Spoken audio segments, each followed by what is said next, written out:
po ay hindi lang para sa may kayang magbigay. Ito ay para sa mga handang magtiwala at sumunod sa Panginoon.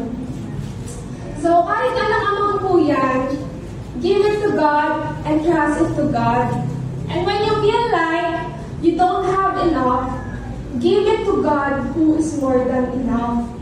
Amen po ba? Kasi kapag pinagkatiwalaan po natin ng Diyos sa anumang meron po tayo, hindi tayo mawawalan at hindi po tayo pagkukulangin ng Panginoon. Amen po ba? Amen. Dahil sagana ang Diyos sa lahat ng bagay at kapag siyang nagpapala, ito ay hindi pa sa atin hinihiling o iniisip at kaya niya pang paapawin.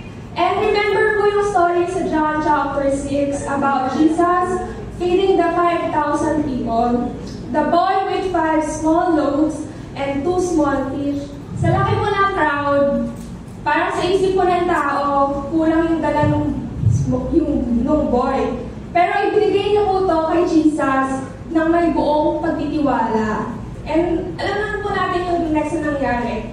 Nag-miracle si Lord, pinakain na po yung libo-libong tao at may 12 basket pa pong natira. And the miracle didn't come from having plenty. It came from someone who trusted Jesus with what little he had.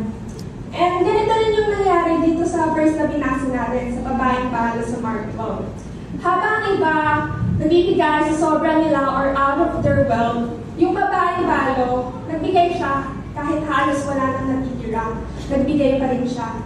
Hindi dahil napilitan siya, hindi dahil kailangan magbigay, kundi dahil po mahal niya ang Diyos, nagtitiwala siya sa Diyos, at sumusunod siya sa Diyos. At anong sabi mo ni Jesus sa verse 44? She gave all she had to live on. And that's what matters to God. A heart that gives all out to Him out of love.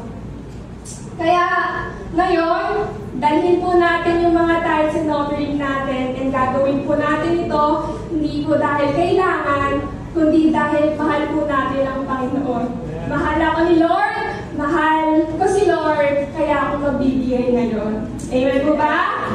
And ang pagbibigay ay hindi po act of faith, hindi lang act of faith, worship and obedience, ito rin po ay expression of love natin kay God. So, let us all give cheerfully, faithfully, and lovingly dahil ang pagbibigay po natin sa Panginoon ng tithes and offering ay hindi kailanman kawalan, kundi isang pagtugon sa Kanya na siyang tapat at sapat sa lahat ng bagay.